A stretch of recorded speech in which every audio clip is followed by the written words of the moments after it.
All right, welcome to this explainer. Today, we are diving into a really remarkable ancient narrative.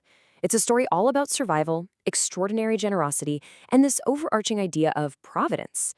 I'm super excited to guide you through this today because it takes a bleak, almost hopeless situation and reveals some incredible insights into human kindness and unseen guidance.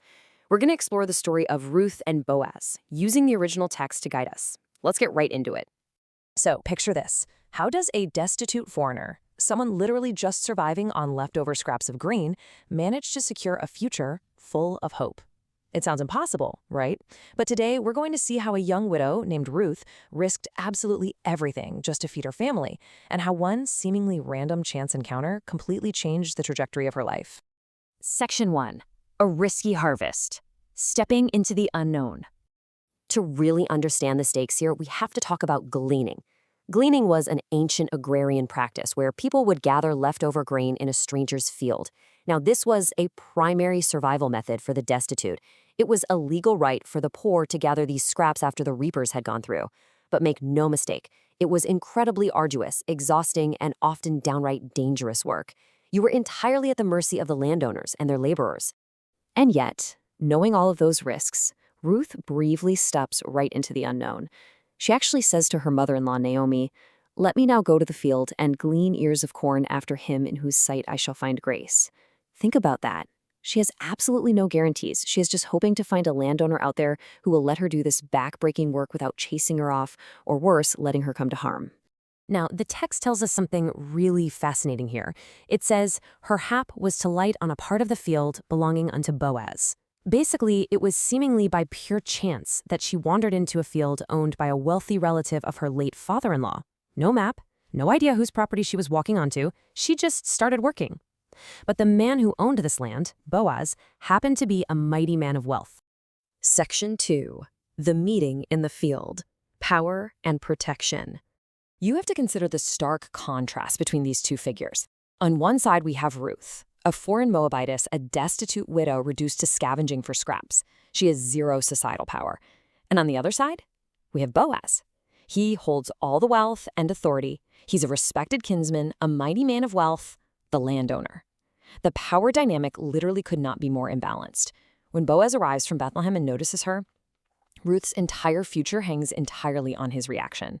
But instead of kicking her out or exploiting her vulnerability, Boaz does something amazing. He provides a stunning layer of protection. He issues very specific orders. First, he tells Ruth to stay in his specific field, nowhere else. He tells her to remain close to his maidens for safety. And crucially, he commands his young men not to touch her. Oh, and he also grants her free access to the drinking water his own workers have drawn. He's actively creating a safe haven for her, right in the middle of a really harsh environment. Ruth is completely overwhelmed by this unexpected kindness. She literally falls on her face, bowing down to the ground, and asks, "Why have I found grace in thine eyes, that thou shouldest take knowledge of me, seeing I am a stranger?" It's such a poignant moment. She is acutely aware of her status as an outsider, which just highlights the completely unmerited grace she's receiving from this guy. Boaz's answer to her is deeply moving. He reveals that he actually knows all about her. He's heard about her fierce loyalty to her mother-in-law since her husband died. He knows she left everything in her homeland of Moab to come to a people she didn't even know. And he gives her this beautiful blessing. "The Lord recompense thy work, and a full reward be given thee of the Lord God of Israel, under whose wings thou art come to trust." He sees her quiet courage, and he honors it. And the thing is, Boaz's kindness isn't just limited to nice words and workplace safety. When mealtime rolls around, he personally invites her to his own table. He tells her to sit right beside the reapers, eat the bread, dip her morsel in the vinegar. He even reaches over and hands her parched horn himself. She eats until she is completely full. He elevates her right then and there, from a scavenging stranger to an honored guest. Section 3. Handfuls on purpose. Radical generosity. Okay, this is where it gets really good. Boaz quietly pulls his men aside and actively engineers a massive blessing for her behind the scenes. Step 1, he tells his workers to let her glean even among the sheaves. That's the prime grain, not just the scraps at the edges. Step 2, they are ordered not to reproach or embarrass her. And step 3, the most incredible instruction of all, they are told to actively drop extra grain, handfuls on purpose, specifically for her to find. He transforms her difficult labor into a guaranteed bounty, but he does it without robbing her of her dignity in the work. Because of this secret, radical generosity, Ruth is incredibly successful. She gleans in the field, beats out the barley until evening, and the yield is just spectacular. She gathers about 1 ephah of barley. Now, what exactly is an ephah? To put that archaic measurement into perspective for us today, an ephah is the modern equivalent of roughly 30 to 50 pounds of barley. Guys, that is an absolute fortune for a single gleaner to gather in just one day. It's a tangible, physical manifestation of Boaz's care. He allows her to earn her keep while guaranteeing her survival.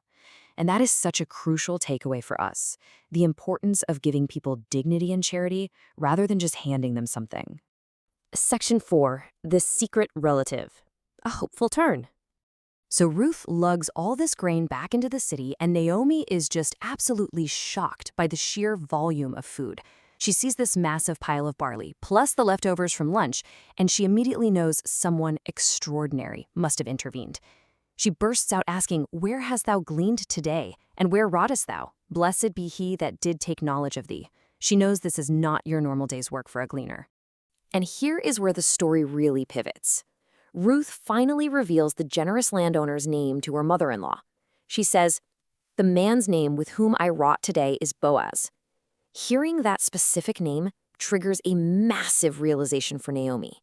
Naomi immediately blesses him, declaring that God has not left off his kindness. Why? Because Boaz is a kinsman. In ancient Israel, a kinsman was a close family relative legally capable of redeeming, protecting, and providing for vulnerable family members. Naomi realizes Boaz isn't just a kind stranger, he's near of kin. This signals a hugely hopeful turn in their fortunes. They aren't just surviving day-to-day anymore. There is a real, tangible path to full restoration. So the harvest continues, and so does the safety. Ruth tells Naomi that Boaz actually invited her to stay close by his young men until the very end of his harvest. Naomi enthusiastically agrees, knowing it keeps Ruth safe from being vulnerable in other fields. And so Ruth works safely under Boaz's generous oversight right to the end of the barley harvest and straight on through the wheat harvest, dwelling securely with her mother-in-law.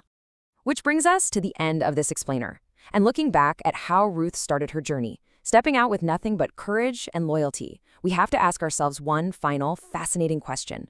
Was this remarkable intersection of communal kindness and survival all just a lucky coincidence? Or was it the profound, quiet work of Providence, rewarding a destitute foreigner's extraordinary devotion?